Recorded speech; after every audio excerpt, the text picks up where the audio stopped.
When I was a student in music school in Los Angeles, there were four composers that influenced me. The first was Bela Bartok. His Magyar folk-inflected melodies, games and countergames, intrinsically inserted into the interstices. The second was Karl-Heinz Stockhausen, his electronic tape recordings that he made in the music school or the electronic music studio in Cologne. Also, his Klavierstücke and the helicopter quartets. I studied those. The third guy was György Ligeti. He also made recordings in the electronic music studio in Cologne. And we paid a little bit of a homage to those in Elektronische Musik. But also with Ligeti, there was San Francisco polyphony, ramifications, and of course, atmospheres.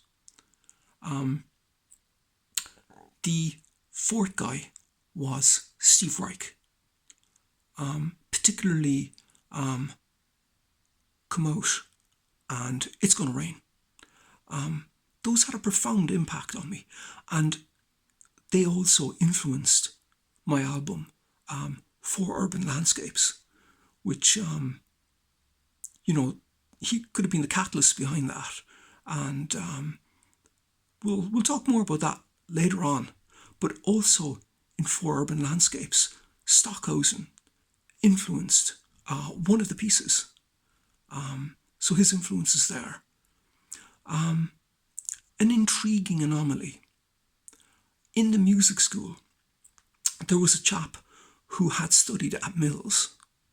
Now, the thing is, he wanted to be a shredder, but he had studied at Mills. So you could kind of have a chat with him, maybe about Steve Vai.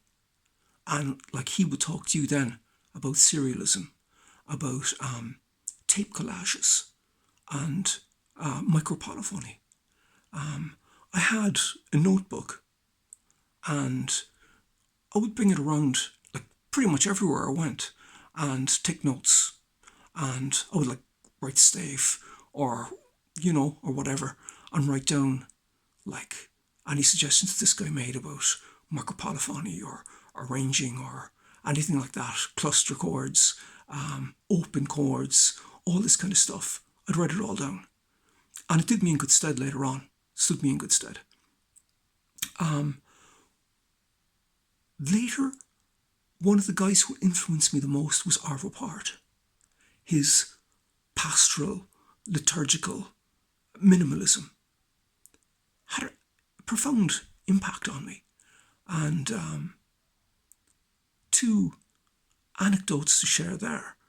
I remember listening to Arvo and a friend called over, a guy who really helped me out with some projects I was doing, really great guy. And I'll say it to you euphemistically, but he said like, Mark, that's incredibly morose, man. And I said, okay, thank you, or whatever. And now his wife is in a choir, and a significant portion of the repertoire is Arvo. When I went back to Los Angeles, and I actually played in the music school when I went back on the main stage with Michael Mannering. But I also did a project with a great guy called Alex Klein. Great guy, great musician, and a great friend of mine. And his wife is an incredible person also. And we kind of played around Los Angeles, San Diego, Ventura, and all that kind of stuff. We had a great time.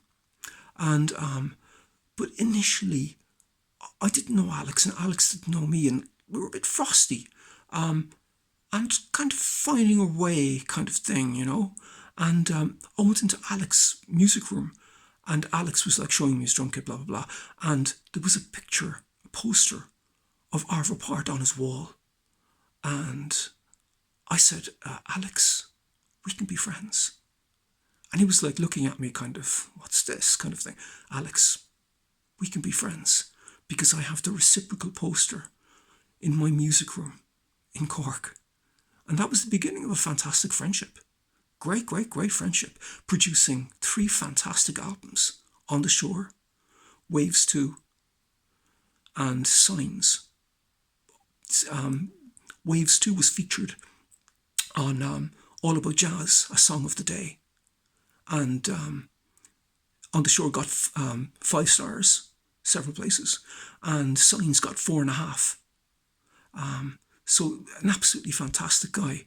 And great time. But again, what brought us together? What was the glue that cemented the relationship? Arvo part. Thank you very much for listening.